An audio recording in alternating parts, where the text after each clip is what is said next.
Have you ever wondered what it would feel like if your mind became so clear, so still, that the entire universe seemed to reflect through it like the surface of a tranquil lake untouched by wind? Imagine a place where truth isn't something you read in sacred books or hear in ancient legends, but something that blossoms directly within your own experience. Something you can touch, breathe, and live. This is not a fantasy or a distant promise. It is the essence of Zen, a path to awakening so deceptively simple that most overlook it. But once glimpsed, it changes everything. Zen has always carried with it a certain mystery, almost as if it refuses to be confined by words. It is less about explaining and more about living. It does not demand belief rituals or devotion to symbols. It invites you to step directly into the raw intimacy of existence itself. And that is why it has fascinated seekers for centuries, offering a doorway to enlightenment that is not theoretical but visceral, immediate, and breathtakingly alive. To truly appreciate how Zen came to be, we have to trace its winding journey across time. The story begins in India with Siddhartha Gautama, the Buddha, whose awakening in the 5th century BCE sent ripples of wisdom across Asia. Yet it was only when his teachings reached China centuries later that a new branch took shape, one that blended Buddhist insight with the earthy mysticism of Taoism. This fusion birthed what was first known as Chan in China, before crossing the sea and flowering as Zen in Japan. What emerged was not a new religion, but a radical way of perceiving life, silent meditation at the center, direct experience as the heart, and simplicity as its eternal signature. At the root of this story is a figure who feels more legend than man, Bodhidharma. He was said to be an Indian monk who left his homeland, crossed the Himalayas, and arrived in China with nothing more than a blazing conviction that true awakening cannot be captured in scripture, cannot be bound by rituals, but must be realized through silent, direct encounter with the self.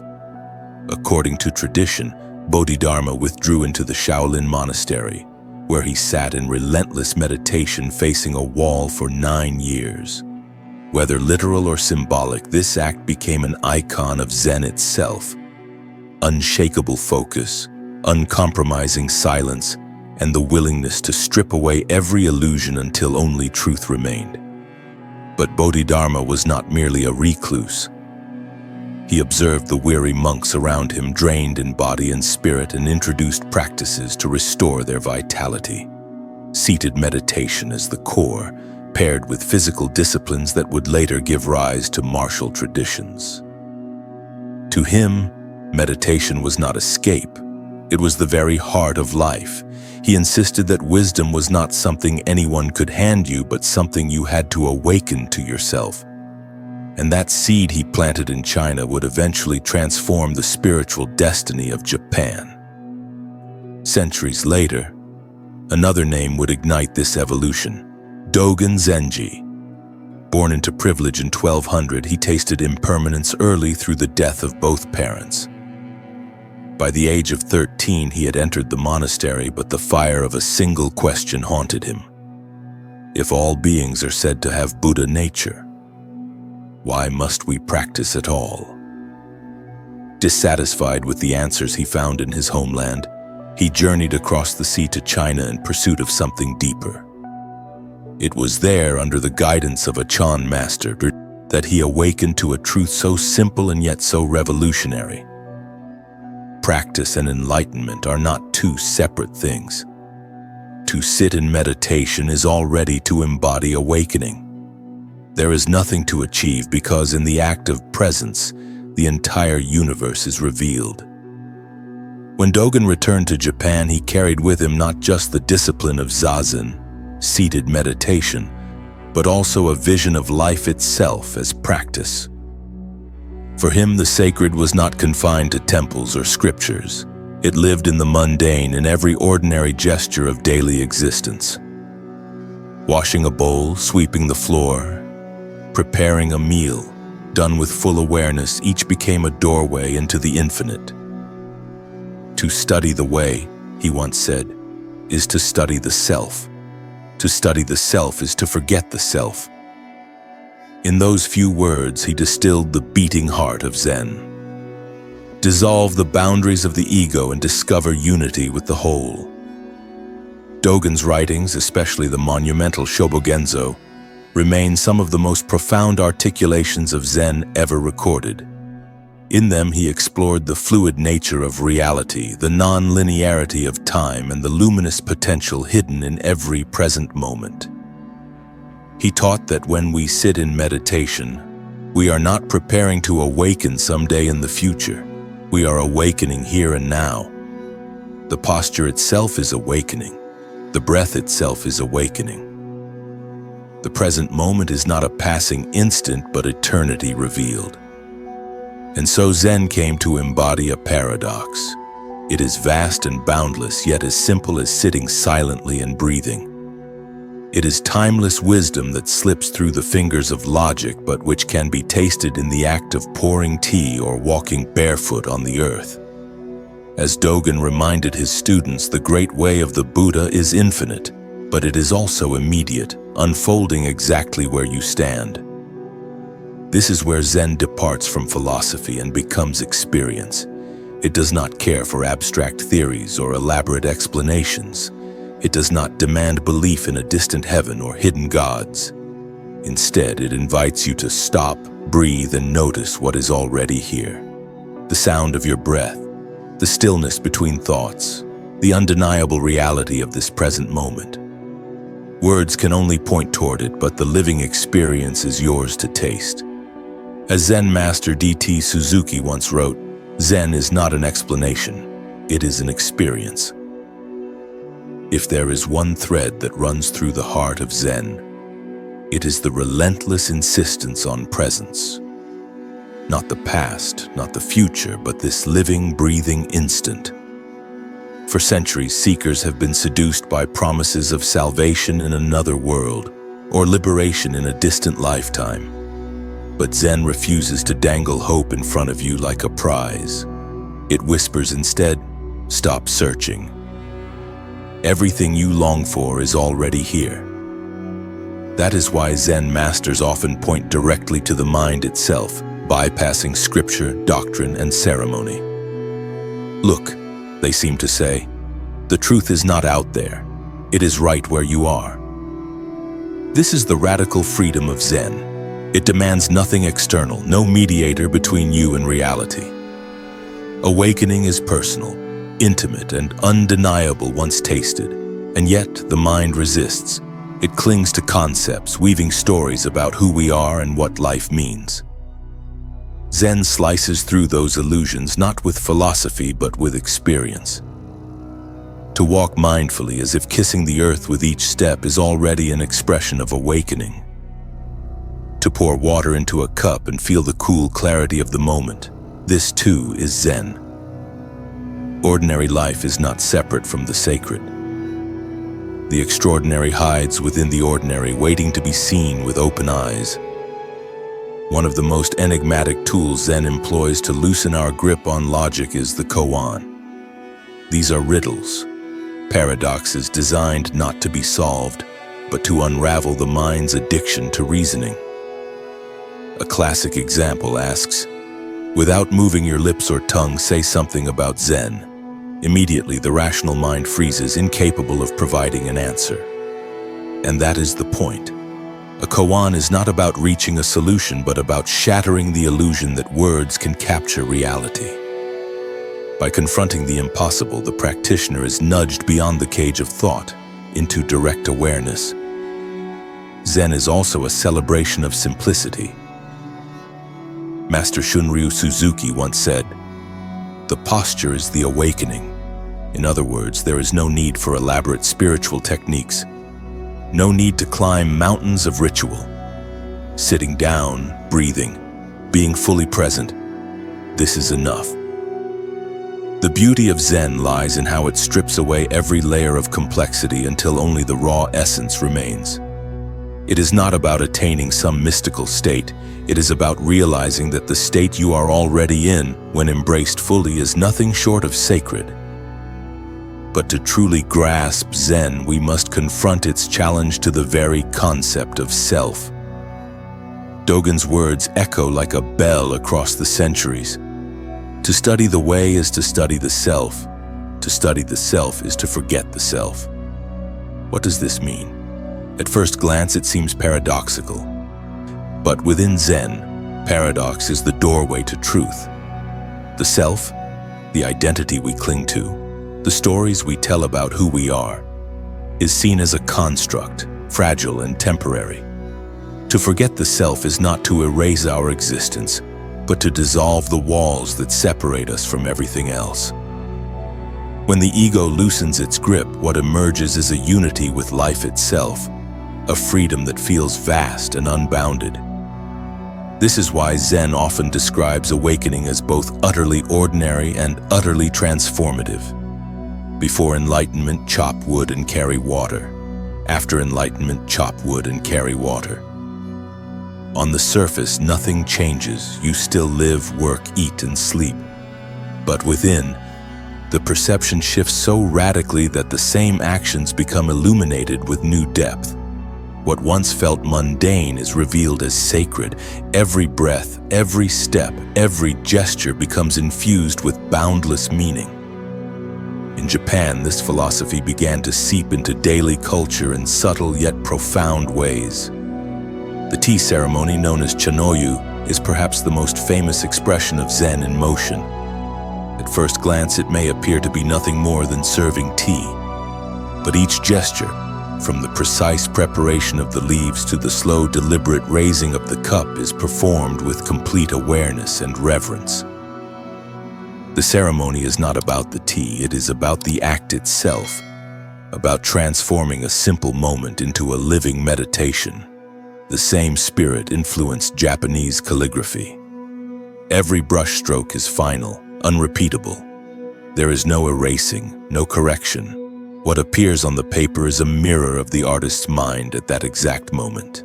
A shaky line reveals distraction. A bold stroke reveals clarity. In this way, calligraphy becomes more than art. It becomes a record of presence, a spiritual practice captured in ink. Zen gardens also embody this philosophy. Rocks, sand, and plants are arranged with meticulous care, not to mimic nature, but to evoke its essence. Raked sand becomes flowing water, stones become mountains. Yet what truly matters is not the design itself, but the invitation it offers. To sit in silence, to contemplate, to feel the harmony between the outer landscape and the inner state. These gardens are not static, they are alive, constantly reshaped by time, weather, and perception. All of these practices point back to the same truth. Awakening is not separate from daily life. It does not require retreat to a cave or detachment from society. It can be found in the act of washing dishes, sweeping a floor, or tying your shoes, if done with full awareness. Thich Nhat Hanh once expressed it beautifully. When washing the dishes, just wash the dishes. The simplicity of that instruction is deceiving because it contains the essence of liberation. When you are fully present, there is no division between you and the act, no separation between the sacred and the ordinary. Zen also transforms our relationship with time. Dogen once wrote, "Time does not pass, we pass through time." This insight dismantles our usual way of perceiving life as a series of fleeting moments slipping away. In Zen, the present is not a vanishing point between past and future. It is eternity itself.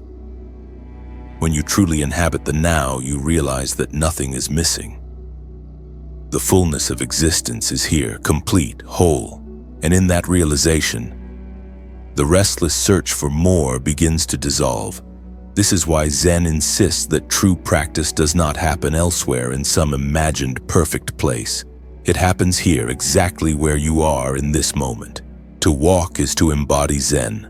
To breathe is to embody Zen. To sit in silence and feel your heartbeat is to touch eternity. And when you embrace this truth, life itself becomes the practice, and every instant becomes an opportunity for awakening. At the heart of Zen practice lies zazen, seated meditation. At first glance, it may seem like nothing more than sitting still in silence, but in truth, it is the living pulse of Zen, the very gateway to awakening. In Japanese, za means sitting and zen means meditation. But the practice transcends the literal translation. Zazen is not simply a technique. It is a way of being, a direct encounter with reality stripped of distraction and illusion. When you sit in zazen, the world does not vanish. You are not trying to escape thought or sensation. Instead, you enter into a radical intimacy with the present moment. You allow thoughts to come and go like drifting clouds, neither clinging nor resisting. You feel the breath as it rises and falls, an anchor tying you to the now.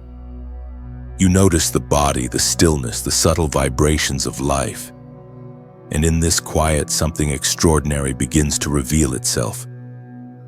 The ordinary becomes luminous, and presence itself becomes awakening. Zen master Dogen emphasized this truth again and again. Sitting in zazen is enlightenment itself. There is no need to seek some future state, no need to accumulate mystical visions. To sit wholeheartedly, spine upright, mind awake, is already the full expression of the way. This is why zazen is not just an exercise to be checked off the day's schedule. It is life distilled to its essence, pure presence. Yet for beginners, zazen can be challenging. The mind rebels, chasing after worries, regrets, or fantasies. Restlessness creeps in, the body aches, time seems to slow. But here lies the paradox. The practice is not about forcing silence or controlling the mind. It is about noticing. If anxiety arises, notice it. If restlessness flares, notice it. Invite it to sit beside you. Instead of fighting thoughts, you allow them to flow freely, without clinging. Over time, you begin to recognize that you are not the thoughts themselves. You are the spacious awareness in which they appear. Creating a supportive environment can help. Many practitioners choose a quiet space, perhaps with a cushion or bench, sometimes with incense or a simple altar. But the external setup is secondary. What matters most is the inner posture, stable, alert, yet relaxed.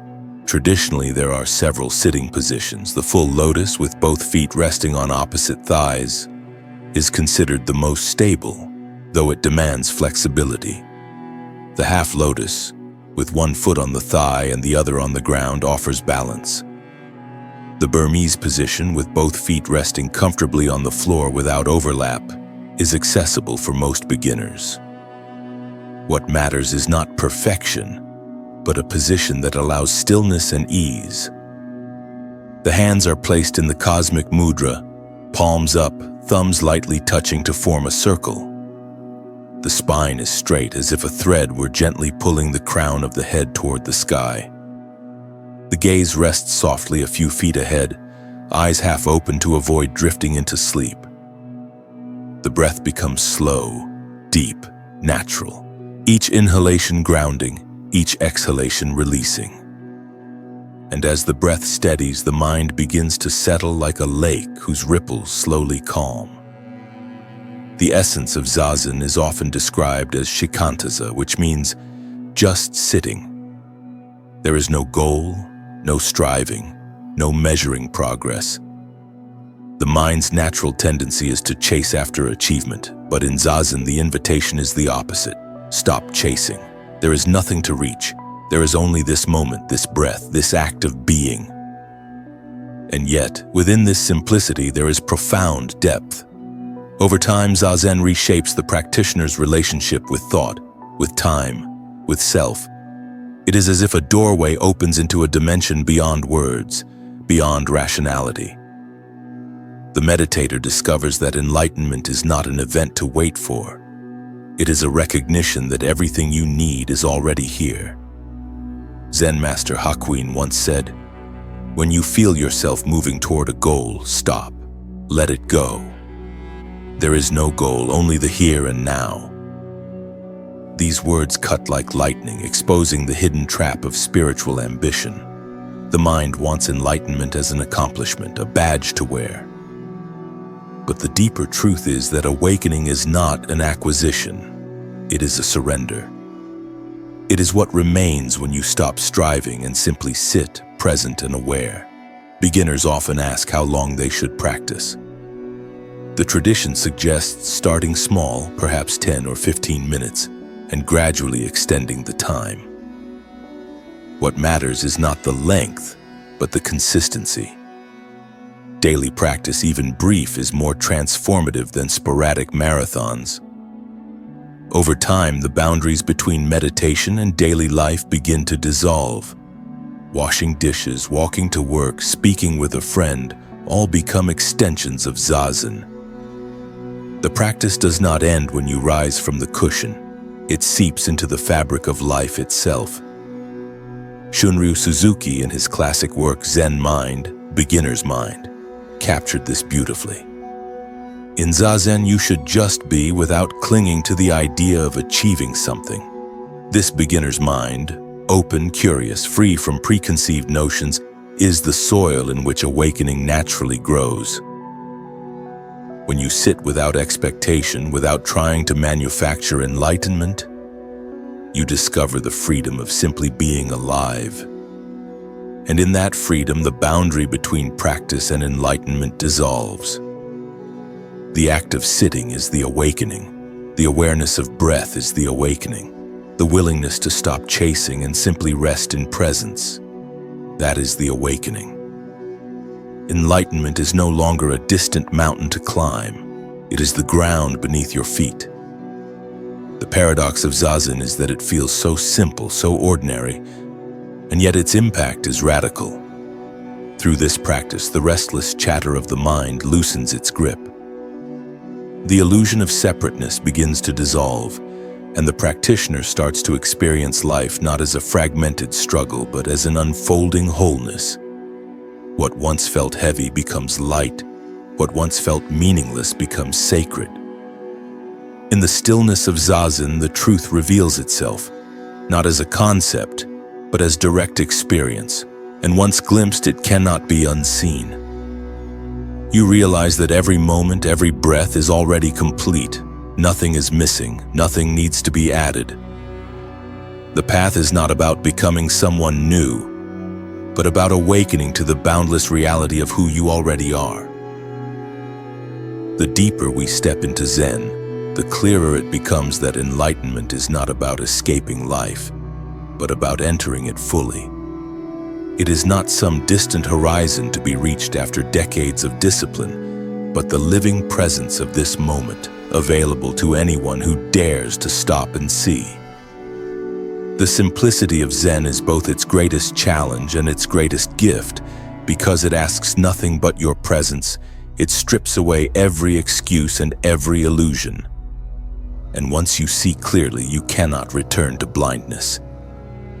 Consider how this perspective reshapes even the most ordinary acts. In Zen, eating a meal is not merely about nourishment, it is a meditation in motion. Every bite becomes an opportunity to taste the fullness of life. Walking is not just transportation, it is an act of communion with the earth, each step a quiet miracle. When you wash a bowl, you are not preparing for what comes next. You are practicing the way itself. This is why Zen is often described as a pathless path, for the journey and the destination are one and the same. And yet, the practice does not deny the struggles of the human condition. Zen does not paint life as easy or painless. Instead, it offers a way to meet suffering with clarity and compassion. When the mind clings to the past, it suffers. When it anxiously projects into the future, it suffers. But in the immediacy of the present, suffering loosens. Awareness does not erase pain, but it transforms the relationship to pain. The thorns of life remain, but they no longer pierce so deeply. This is liberation, not escape, but freedom within the very fabric of existence. The teaching of impermanence is woven throughout Zen like an invisible thread. Everything changes, the seasons, the breath, the heartbeat, the rise and fall of emotions. To resist this flow is to suffer, to embrace it is to awaken.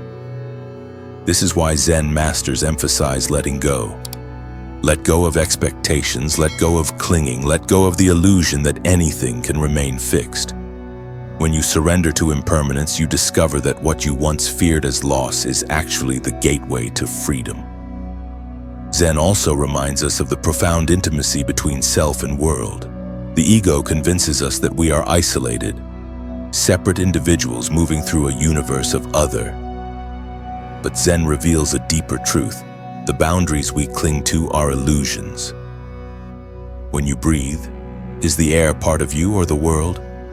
When you eat, where does the separation lie between self and sustenance?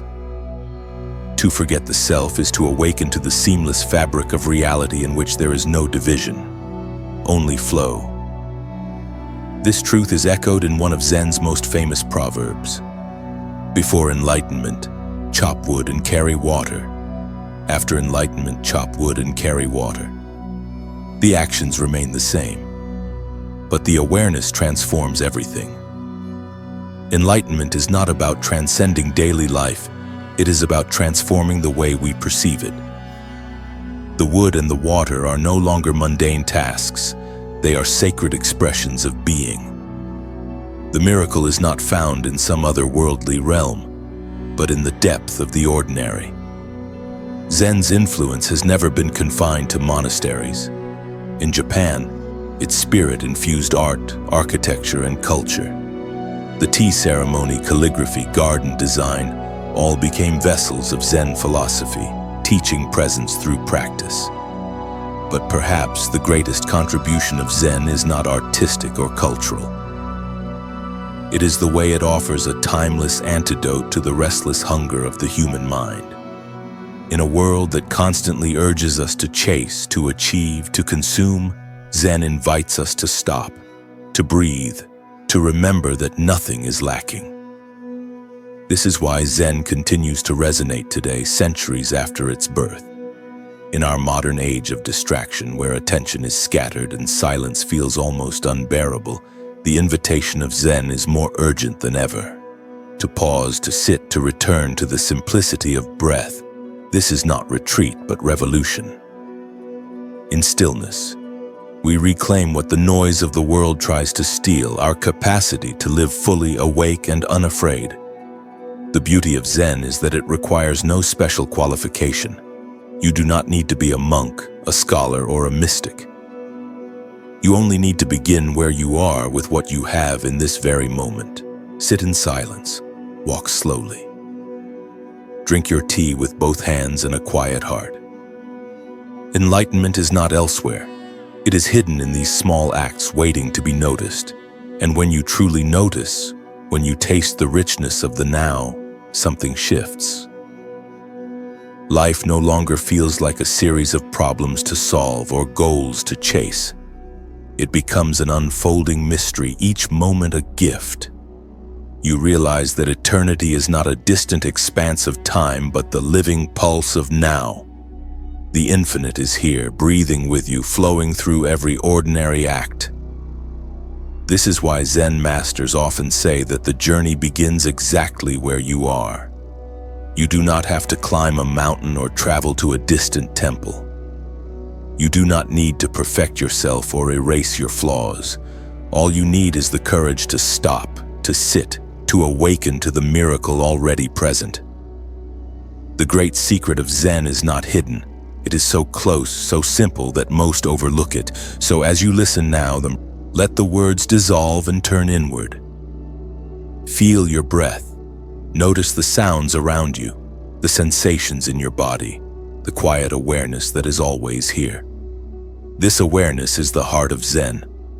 It does not need to be cultivated. It is already alive within you. You are not walking toward enlightenment.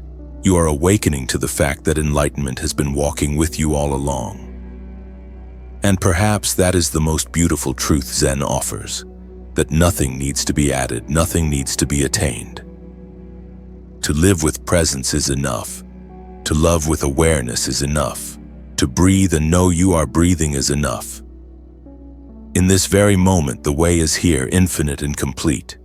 So if the teachings of Zen resonate with you, let them not remain as concepts, but as practice. Do not wait for the perfect conditions. Begin now. Sit for a few minutes in silence. Walk slowly in your garden or down your street with full awareness of each step. Drink your next cup of tea as if it contains the entire universe, because in a very real sense it does. This is the essence of Zen. The path is simple, the practice is direct, and the awakening is immediate. Enlightenment is not somewhere you must travel to. It is already where you are, in every breath, in every act, in every moment lived with awareness. And once you awaken to this truth, life itself becomes the most profound practice of all.